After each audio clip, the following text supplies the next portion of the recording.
Olá, queridos, graça e paz do Senhor Jesus. Estamos falando agora da quinta motivação para convidarmos visitantes, para pregarmos o Evangelho do nosso Senhor Jesus, amém? E eu quero falar para você, essa quinta motivação é que você foi chamado para crescer e multiplicar. Essa é a vontade de Deus para você, que você possa crescer e multiplicar, que você possa dar muitos frutos, que você possa gerar muitos filhos para o Senhor. Essa é a vontade de Deus para você. Sabe, eu não sei o contexto que você tem vivido, sabe, se você tem passado aí um momento de escassez de fruto, mas eu quero dizer para você, você foi chamado para gerar filhos para o Senhor Jesus. Amém? Então eu quero dizer isso para você, essa é uma grande motivação para mim e para você. Uma vez que eu sei que eu fui chamado para isso, eu então creio e vou trabalhar para que isso possa acontecer, para que eu possa dar muitos frutos para a glória de Deus. Olha o que a palavra do Senhor nos diz em João, no capítulo 15, verso 16. Não fostes vós que me escolhestes a mim. Pelo contrário, eu vos escolhi, e presta atenção nisso, e vos designeis para que vades e deis fruto, e o vosso fruto permaneça. Aqui é a vontade de Deus para nós. Já está determinado na palavra do Senhor. Essa é a vontade dele para mim e para você. E aí eu quero fazer alguns aspectos aqui. Primeira coisa, não foi você que escolheu o Senhor, foi o Senhor que te escolheu. Amém? Foi você que foi escolhido. O Senhor olhou para você, apontou para você e Ele escolheu você. E Ele nos deu então uma capacidade. Qual que é a capacidade? De nos frutificar. Olha o que Ele diz, não fostes vós que me escolheis a mim, pelo contrário, eu vos escolhi e vos designeis. Essa palavra designar significa que Ele nos direcionou, que Ele nos colocou uma missão, que Ele deu uma missão a mim e uma missão a você, para que a gente vá, e aí a importância, né, como nós lemos em Mateus capítulo 28, verso 19, é o ide, que a gente vá e que nós possamos então pregar o Evangelho, possamos dar frutos e o vosso fruto permaneça. Ou seja, a vontade de Deus é que você dê muito fruto, na verdade. Nós somos chamados para gerar, fomos chamados para frutificar de maneira abundante. Este é o desejo de Deus para mim e para você. Você é parte da videira verdadeira, que é Cristo. Sabe, nós somos seus ramos e a vida que flui de Cristo nos capacita a dar muito fruto. Sabe, queridos, eu quero que você guarde isso no seu coração. Essa palavra precisa queimar no seu coração. Você é um ramo que está conectado à videira. Nesse mesmo texto de João 15, você vai ver que o ramo ele não pode dar fruto de si mesmo. O ramo ele só pode dar fruto se ele está conectado à videira. A videira é Cristo. Uma vez que você, como ramo, está conectado na videira, a vida da videira ela vai fluir para você. É assim como uma árvore. Você consegue, às vezes, olhar ao seu derredor, talvez aí perto de onde você está, você consegue ver uma árvore. Sabe, a árvore tem vários galhos, mas existe um tronco e uma raiz. Qual que é a função da raiz? A raiz, ela vai absorver os nutrientes ali do solo. O caule, ele vai então ser responsável pela sustentação dos galhos e vai também fluir todo esse nutriente que a raiz absorveu. Uma vez que esse nutriente então está circulando pelo tronco, ele vai chegar até os galhos e por causa da vida que flui, ele então vai dar fruto. Sabe, nós somos esse galho. Nós não podemos dar fruto de nós mesmos. Você é incapaz de frutificar por si mesmo.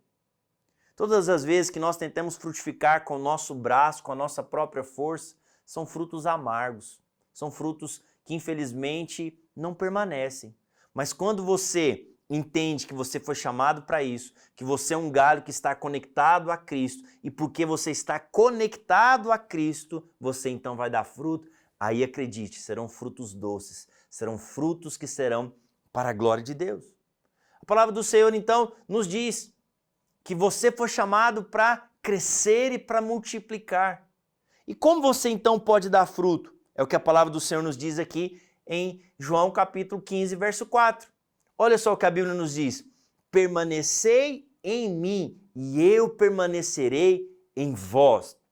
Olha só, como não pode o ramo produzir fruto de si mesmo, se não permanecer na videira, assim, se não permanecer no Senhor. Ou seja, só podemos dar fruto se nós permanecermos em Cristo, se nós permanecermos no amor de Cristo. E aí eu quero dizer para você, quanto mais você entende que é amado, quanto mais você sabe que é amado, você tem revelação disso, mais você vai frutificar. Por quê? Porque nós não podemos dar fruto se nós não permanecermos. E o que é esse permanecer? Permanecer nos fala de continuar crendo. O que é permanecer em Cristo? Olha o texto aqui que nos diz em João 15,5: Eu sou a videira, vós os ramos. Quem permanece em mim e eu nele, esse dá muito fruto, porque sem mim nada podeis fazer. Ou seja, você só pode dar fruto se você está conectado a Cristo, porque sem Ele nada podemos fazer. Nós precisamos estar conectados a Cristo para dar então frutos. E permanecer significa isso. Permanecer significa continuar crendo. O Senhor nos chamou para dar fruto, o Senhor me chamou para pregar o Evangelho, o Senhor me chamou para fazer diferença nessa geração.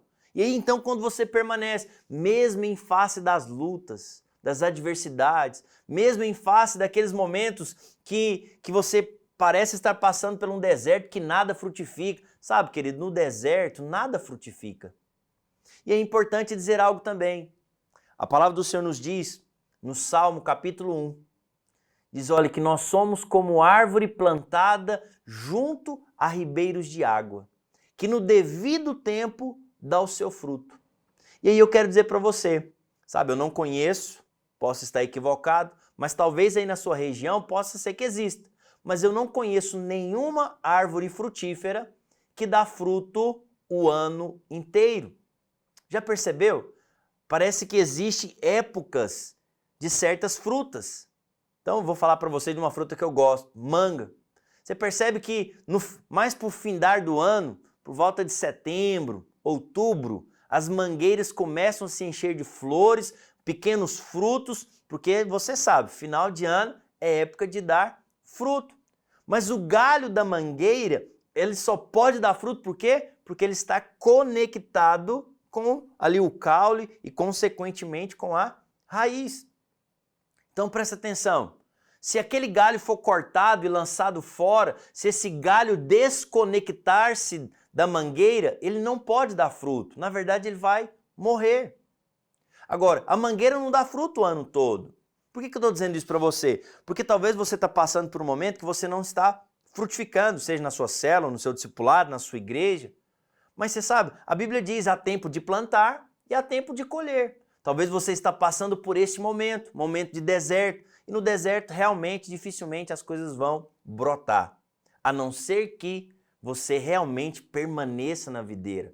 Porque uma vez que você está conectado na videira, a Bíblia diz que o Senhor faz do deserto um lindo manancial. Por isso que você precisa do Senhor. Por isso que você precisa estar conectado com o Espírito, permanecer, crendo, manter a confissão. Isso é alguém que está permanecendo em Cristo. Isso é alguém que está dependendo de Cristo. Sabe, eu preciso levantar pela manhã e falar, Senhor, o Senhor me chamou para dar frutos, que o Senhor hoje me capacite a pregar o Evangelho para alguém, que o Senhor me capacite hoje a fazer um convite para um amigo meu para ir na minha célula, que o Senhor me capacite hoje a convidar alguém para ir no meu culto. Sabe que isso nos fala de dependência. E é interessante, como que eu posso então dar fruto? Primeiro, trabalhando. Olha só, o que a Bíblia diz para nós em 1 Coríntios capítulo 3, verso 6. Eu gosto demais desse texto. Ele diz assim, Paulo está dizendo, eu plantei, Apolo regou, mas o crescimento veio de Deus. Esse texto é muito poderoso. Sabe, nós estamos debaixo da graça de Deus, nós estamos debaixo do favor de Deus. Cremos que tudo que recebemos, recebemos de Deus por causa da sua graça. Mas acredite em algo, a graça de Deus não significa cruzar os braços e esperar que as coisas aconteçam por si só. Não, não é assim que a Bíblia diz. O próprio apóstolo Paulo diz, olha, a graça que eu recebi não se tornou vã. Uma vez que essa graça não se tornou vã, sabe o que Paulo fez? Ele trabalhou. Então, presta muita atenção no que eu vou dizer para você. Sabe, você foi chamado para crescer e para multiplicar. Mas precisa ter o trabalho. Imagina uma lavoura. Seria loucura eu esperar colher alguma coisa se eu não tiver o trabalho de plantar, de preparar o solo, de passar o maquinário, depois eu vim então com a máquina ali para lançar as sementes, depois vim ali tirar as pragas que vão chegando ali. Tudo isso é o quê? Trabalho. Agora, acredite, o crescimento vem de Deus. Por quê? Porque eu dependo da chuva, por exemplo, na minha lavoura. E tá aí uma coisa que eu não consigo controlar. Percebe? Então, para que haja fruto, precisa ter trabalho. Você, às vezes, um líder de célula, você precisa trabalhar com a sua célula. Você precisa trabalhar com o seu discipulado, com a sua igreja. Precisa ter trabalho. Você precisa colocar em prática essas ideias que nós vamos compartilhar com você mais à frente. Então, acredite, isso tudo é trabalho. Uma outra coisa importante, como que você pode dar fruto? Você pode dar fruto por meio da intimidade com Deus. E aí eu quero dizer algo para você muito sério. Se você ainda está na lei, se você ainda está tentando merecer o favor de Deus, se você está fazendo coisas para merecer de Deus, acredite, você ainda está na lei. E a lei, ela é incapaz de promover intimidade. E você sabe, assim como para que eu pudesse nascer e você também, nossos pais precisaram de ter intimidade. Somente na graça de Deus nós podemos ter intimidade com o Senhor. Somente por causa do favor imerecido que eu posso então dar frutos. Não é por meio do merecimento, não é por meio do meu próprio esforço, mas é dependendo da graça do Senhor. É dependendo desse relacionamento de intimidade, de buscar o Senhor, de ser ministrado por Ele. Assim eu consigo frutificar, por meio da intimidade com o Senhor. Por quê? Porque como nós lemos aqui em João, nós não podemos fazer nada sem Ele. O apóstolo Paulo foi um grande plantador de igrejas, um grande pregador do evangelho. Ele disse, olha, preciso trabalhar? Com certeza. Mas eu preciso confiar que o crescimento vem do Senhor. Eu preciso me relacionar com Ele. E aí é onde eu estou dizendo, a lei ela não pode produzir intimidade. Por quê? Porque a lei é o favor merecido. E convenhamos, nós não conseguimos cumprir a lei para receber coisa alguma. Você não consegue cumprir a lei para frutificar. Como eu disse, às vezes você pode se esforçar e fazer na força do próprio braço, mas são frutos que não permanecem, são frutos ruins, são frutos amargos. Qual que é o fruto bom? É o fruto que você manifesta por meio do seu relacionamento de intimidade com o Senhor. Que frutos são esses? Nós podemos dizer basicamente duas coisas. Os frutos são as nossas obras, aquilo que nós fazemos na dependência de Deus. E os frutos, inevitavelmente, são as nossas vidas, são as almas que nós ganhamos, são os filhos que geramos, são os discípulos que nós geramos. Sabe, imagina só, lá no tribunal de Cristo, quando o Senhor chamar o seu nome, José, Maria, Sebastião, Renan, chamar o seu nome e o Senhor vai te perguntar, e aí, o que você fez com a graça que você recebeu? Imagina você poder olhar para trás e ter ali centenas, milhares de frutos que você gerou, de filhos espirituais, dezenas talvez. Sabe, a Bíblia diz que uma alma vale muito para Jesus. Uma alma é motivo de festa no céu. Sabe, a glória da videira são os seus frutos. Quando nós frutificamos, nós estamos manifestando a glória do Senhor Jesus. Nós estamos levando a outros a glorificá-lo. Sabe, quando você frutifica, quando uma célula multiplica, quando pessoas são salvas, se batizam, quando você convida alguém para ir no culto e aquela pessoa nasce de novo, acredite, isso é glória para o nome de Jesus. Então essa deve ser para você uma grande motivação, porque não é que você tem que dar fruto por si mesmo, não, você já foi chamado para frutificar, você já foi chamado para crescer e multiplicar. E eu quero declarar e profetizar sobre a sua vida, você que está me assistindo aqui, eu quero declarar e profetizar que você vai crescer e você vai multiplicar como nunca antes, em nome de Jesus. Se você crê, diga amém. Tamo juntos e até a nossa próxima aula. Um grande abraço.